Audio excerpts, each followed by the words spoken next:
At our engagement party, she whispered, "I'm having second thoughts. About everything." I canceled the wedding and told everyone why. Last week, she saw me at the park with my wife and daughter. Hey viewers, before we move on to the video, please make sure to subscribe to the channel and hit the like button if you want to see more stories like this. Thanks. The fairy lights strung through the old oak tree twinkled like 1,000 captured fireflies. Laughter, warm and easy, bubbled up from groups of our friends and family clustered across the backyard. The air smelled of grilled meat, expensive perfume, and the sweet, hopeful scent of a summer night. Our engagement party, hers and mine. I stood by the makeshift bar, a glass of whiskey in my hand, watching her. Sarah was holding court by the fireplace, her laugh, that loud, uninhibited cackle I used to love, cutting through the murmur of the party. She looked beautiful. The emerald green dress I'd bought her for her birthday clung to her in a way that made me feel a possessive pride. This was all for us. The 5-year journey, the arguments, the compromises, all culminating in this perfect, shimmering moment. I was all in. I had been since the day I'd asked her on that rain-soaked hike up Miller's Point. The memory flashed, bright and clear against the party lights.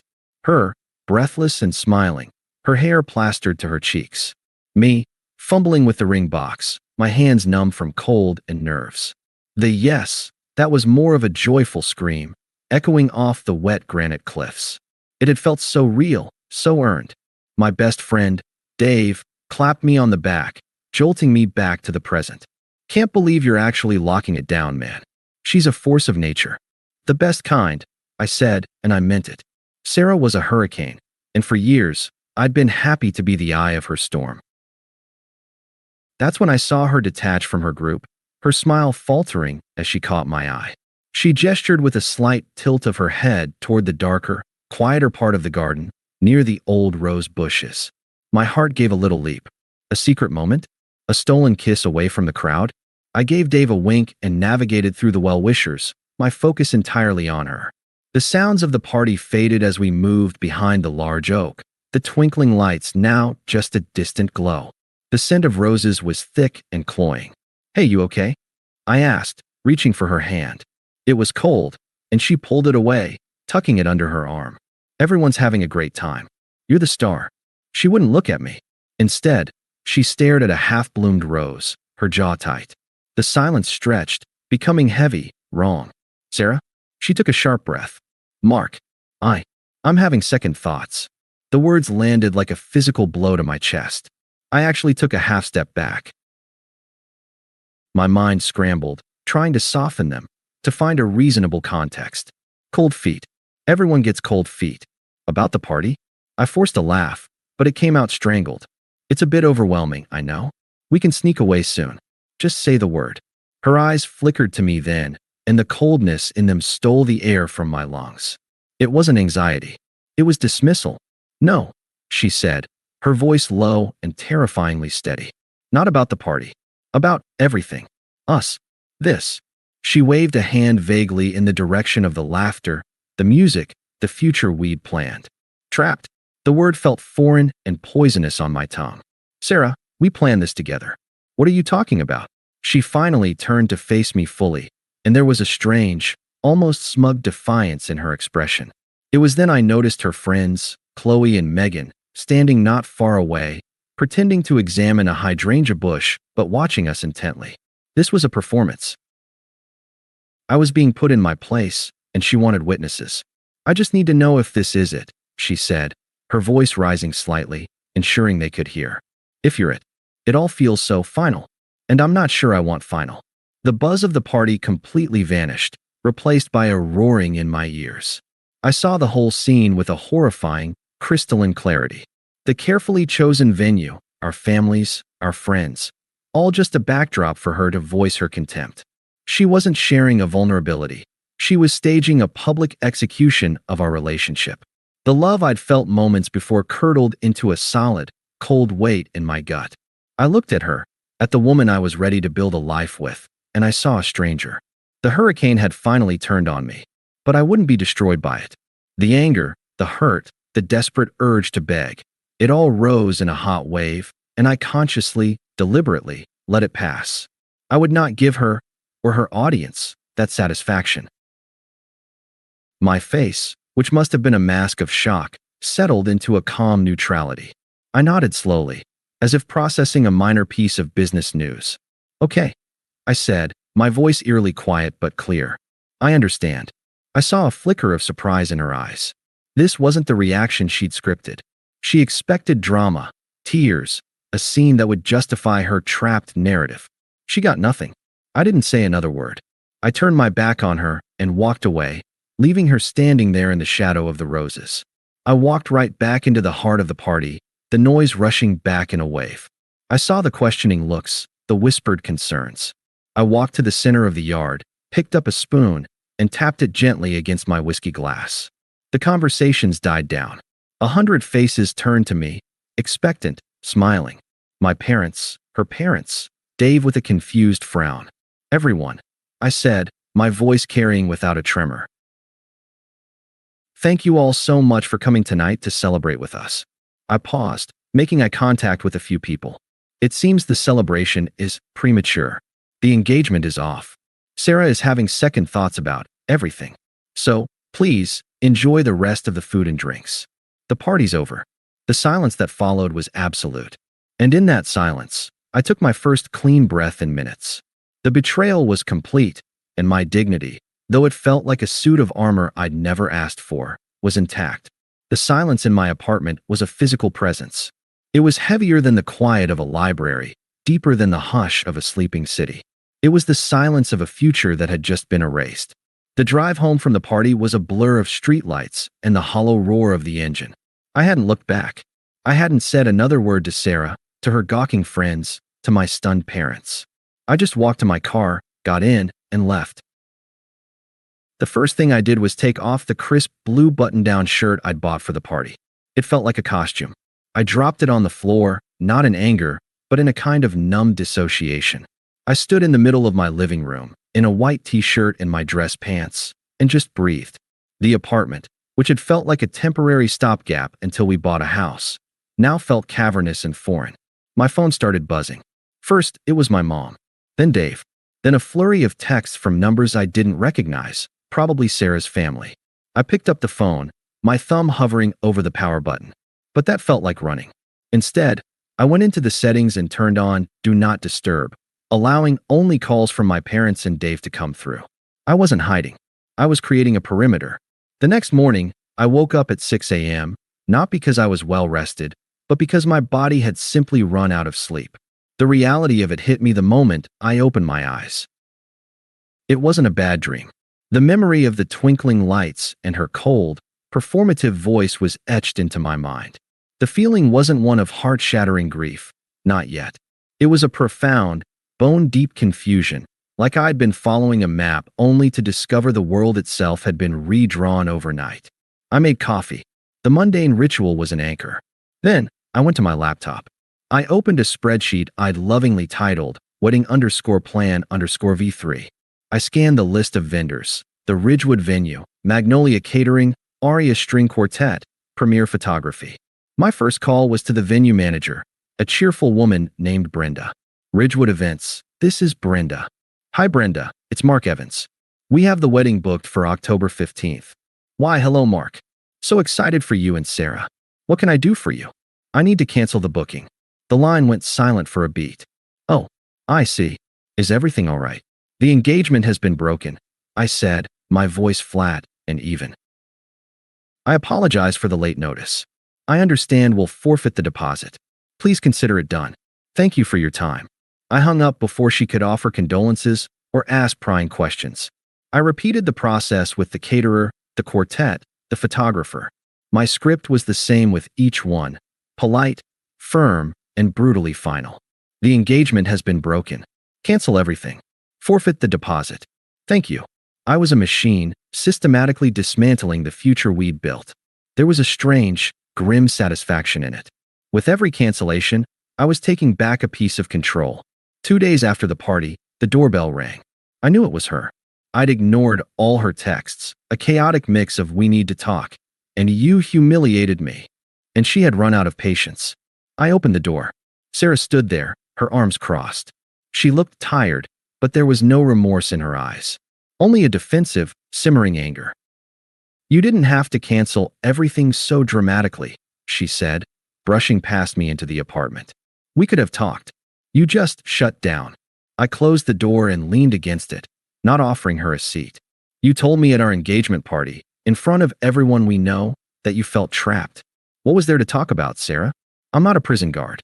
She threw her hands up in exasperation. "You're so black and white." It was a feeling, a moment of doubt. "You're just proving my point that you can't handle complexity. You can't handle real, messy emotions." I just looked at her. The hypocrisy was breathtaking. My ability to handle complexity isn't the issue. Your decision to share that particular feeling at that particular moment was a message. I received it. "We're done." "Done?" She spat the word out. "Just like that? 5 years, and you're just done because of one conversation." "It wasn't a conversation," I said, my voice still calm, which seemed to infuriate her more. "It was a declaration. You made your choice. I'm respecting it." "I was scared," she yelled, the facade cracking to reveal the panic beneath. "I needed reassurance. Not for you to burn everything to the ground." "You didn't need reassurance," I countered, finally pushing off the door and walking toward the kitchen. "I needed to put space between us. You needed an audience. You got one. Now you have to live with the performance." I picked up my coffee mug. "I think you should leave." She stared at me, her chest heaving. The man she expected, the one who would beg, who would try to logic his way back into her good graces, wasn't here. I was someone else now. Someone she couldn't manipulate. "Fine," she whispered, her voice thick with tears of frustration. "You're a coward. You're running away because it got hard." I didn't respond. I just took a sip of my coffee and looked out the kitchen window. After a moment, I heard the front door open and then slam shut. The silence returned, but it felt different now. It was no longer the silence of absence, but of resolution. I picked up my phone and went to my social media apps. I didn't scroll. I went directly to the settings and blocked her.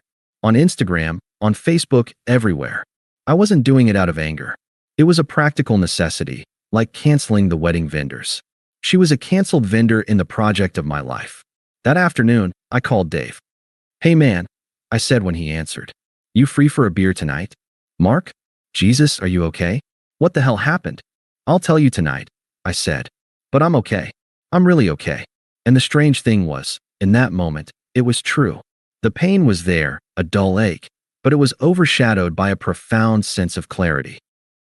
The map was gone, but the compass inside me was finally, after years of spinning, pointing true north. The world didn't end. The sun kept rising. That was the first surprise.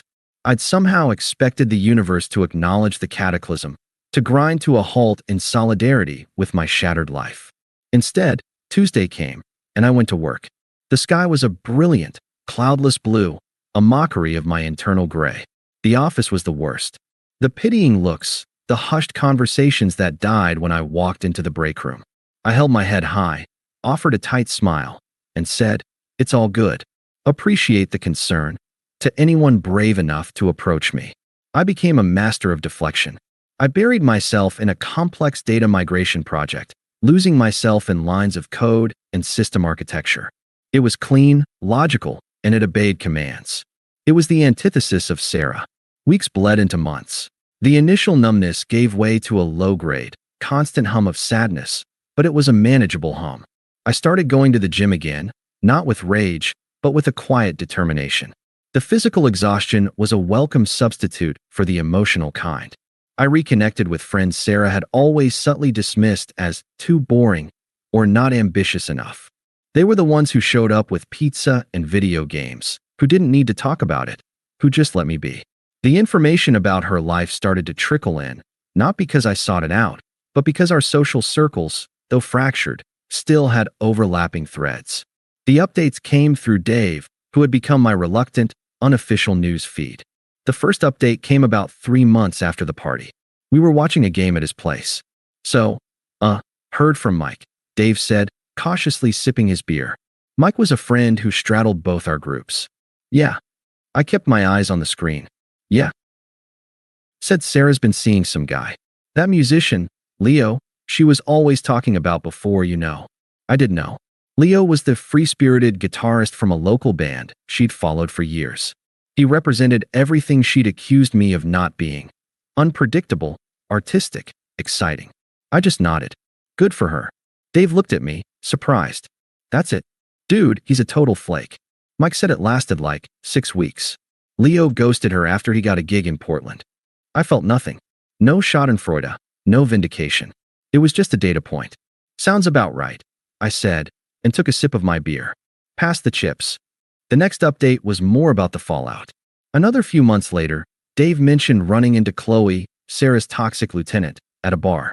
She was a mess, man, Dave reported, a hint of disgust in his voice. Try to give me some sob story about how Sarah's been having a rough time. Apparently, a lot of people thought the whole engagement party thing was, well, fucked up. Her friend group kinda splintered. No one wants to be around that kind of drama. I listened, my face neutral.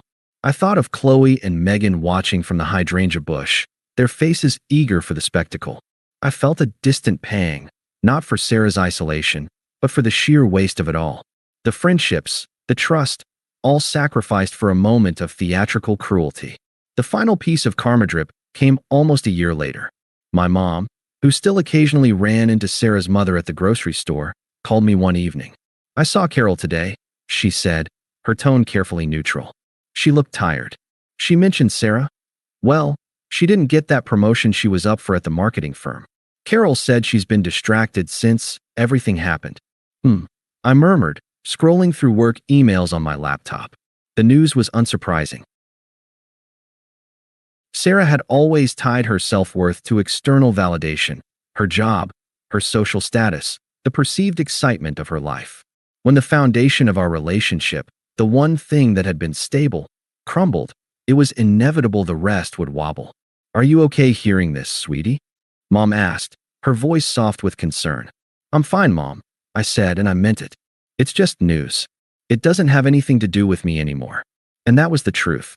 Listening to these updates was like hearing a weather report for a country I'd no longer planned to visit. A hurricane might be hitting the coast, but I was inland, safe, and building a stronger house. The pain was a relic. The love was a memory. What I felt for Sarah now was a profound and absolute indifference. She had become a stranger, and her struggles were the struggles of a stranger. The chapter was closed. The book was on the shelf. I had new stories to write. The first attempt was almost laughable in its audacity. It had been 6 months of perfect, healing silence. I was at the gym, my phone buzzing on the bench next to me. I finished my set, wiped the sweat from my brow, and picked it up. A text from an unknown number, but the area code was familiar. Unknown number, 6:14 p.m. Hey, it's Sarah. I know I probably shouldn't be texting you, but I was just thinking about you. Hope you're doing okay. It was like a faint, distant echo from a life I'd evacuated. There was no apology, no acknowledgement of the nuclear bomb she'd dropped. Just a casual hey, as if she'd bumped into me at a coffee shop. I felt a flicker of something. Not anger, not longing, but a cold disdain for the sheer lack of self-awareness. I didn't block the number. I simply deleted the message and went back to my workout. No response. The second attempt was more desperate. A year to the day after the engagement party, my phone lit up with a voicemail notification. I was in the middle of a coding session, deep in a state of flow. I almost ignored it, but something made me click play. I put it on speaker and leaned back in my chair. Her voice was thick with tears, the performance quality gone, replaced by a raw, shaky panic. Mark, it's me. God, I listened to this beep. I made the biggest mistake of my life. He was nothing. A distraction. What we had was real. It was solid. I was just scared and stupid. Please, can we just talk? Just for 5 minutes. Please. I saved the voicemail. Not out of any sentimental attachment, but as a digital trophy. A receipt for a bullet dodged. It was hard evidence of the chaos I had willingly walked away from. I felt a scientist's cold curiosity, analyzing the specimen of her regret. But I felt no urge to engage. No response. The third attempt involved a flying monkey. A week after the voicemail, my phone rang. Chloe, Sarah's chief enabler. The one who had watched from the bushes with gleeful anticipation. I almost didn't answer, but a morbid curiosity got the better of me. Mark. Her voice was sharp, accusatory from the first syllable, as if I'd been the one causing trouble. "Chloe," I said, my tone flat. "What can I do for you? You need to stop being so stubborn." She launched in, no pleasantries. "She's a mess. A complete mess. She's sorry, okay? Are you really that heartless? You loved her once. Don't you care what this is doing to her?" I leaned back, adopting the tone of a customer service agent dealing with an irrational complaint. The professional archetype. "Chloe, Sarah and I are no longer in a relationship. Her emotional state is not my responsibility. It hasn't been for over a year. She's suffering." Chloe insisted, her voice rising. "I'm sorry to hear that," I said, the words devoid of any actual sympathy. They were a social placeholder, a way to end the conversation. "But, as I said, it's not my concern. Please don't contact me again on her behalf." I heard her sputter, "You're an asshole. You know that," before I ended the call. I didn't block her.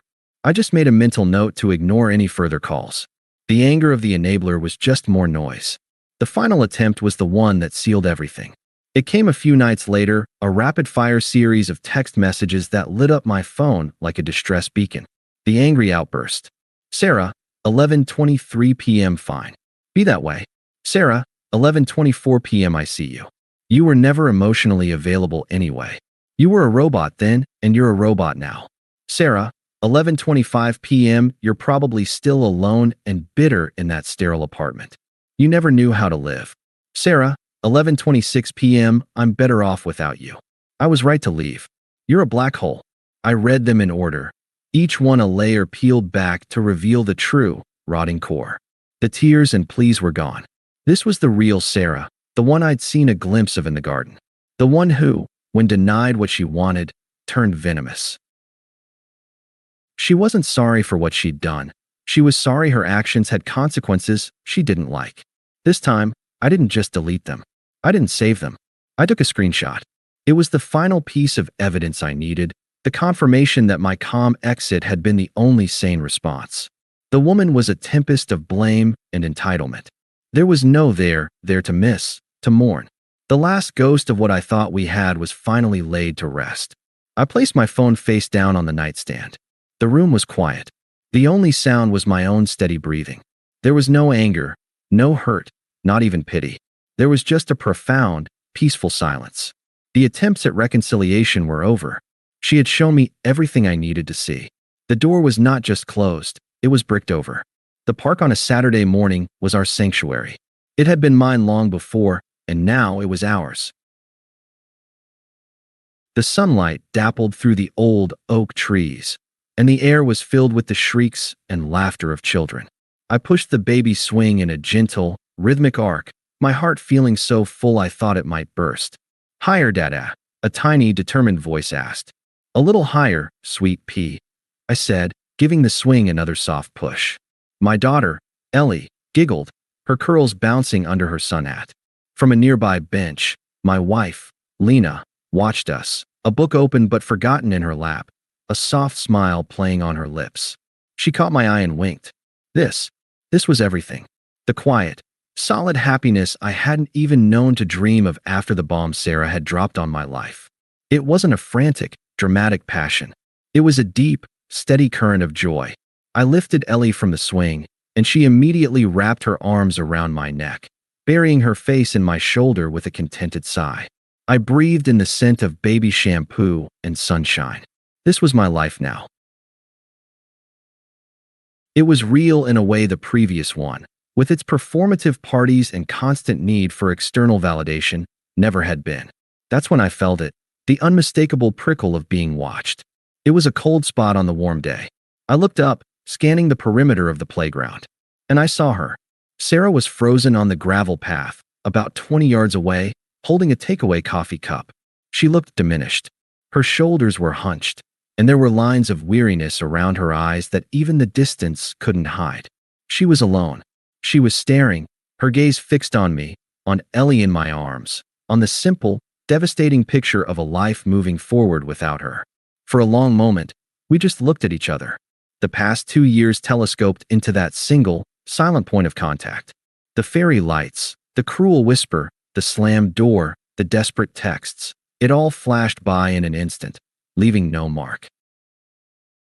She took a hesitant step forward, then another, until she was standing just a few feet away. The scent of her perfume, the same one she'd worn that night, briefly cut through the park air, a ghost from a haunted house I'd moved out of long ago. "Mark." "Hi," she said, her voice trembling slightly. It was thinner than I remembered. I gave a polite, distant smile, the kind you'd give a vague acquaintance. "Sarah." I continued to gently sway, holding Ellie, who was now peeking shyly at the stranger. She swallowed hard, her eyes darting from my face to the wedding band on my left hand, then to Ellie. She's beautiful," she managed, the words sounding like they were being dragged over gravel. I heard you got married. Congratulations." "Thank you," I said, my voice even. I turned my attention fully back to my daughter. "Okay, adventure girl, all done with the swings? Ready to see mama?" Lena was already walking toward us, her expression warm but curious. She slipped her arm around my waist, a gesture of effortless, natural possession. "Ready to go, honey?" she asked, her eyes on me, not on Sarah. "Yep, all set," I said. I looked back at Sarah. She was visibly crumbling, her carefully constructed composure shattering under the weight of the reality before her. There was no audience for her this time, no one to perform for. Just me, a man who had become a stranger, and the family he had built from the ashes of the one she'd discarded. "Take care of yourself, Sarah," I said. It wasn't a wish or a curse. It was a dismissal, a final, polite closing of a door that had, in truth, been closed for years. I turned, and together, the three of us walked down the path toward our car. Lena squeezed my side. "Everything okay?" she murmured. "Perfect," I said, and I meant it with every fiber of my being. I didn't look back. I didn't need to. I knew what was behind me, a ghost, a relic, a lesson learned. I settled Ellie into her car seat, making silly faces until she giggled again. As I started the car, I caught a final glimpse in the rearview mirror. Sarah was still standing there, a solitary figure on the path, small and irrelevant against the vibrant backdrop of the park. I didn't hate her. I didn't pity her. The chapter of my life that had her name on it was closed, the book put away on a shelf. And the story I was living now was so much better. Thanks for watching. Make sure to subscribe to the channel and hit the like button. What do you think about this story? Share it in the comments.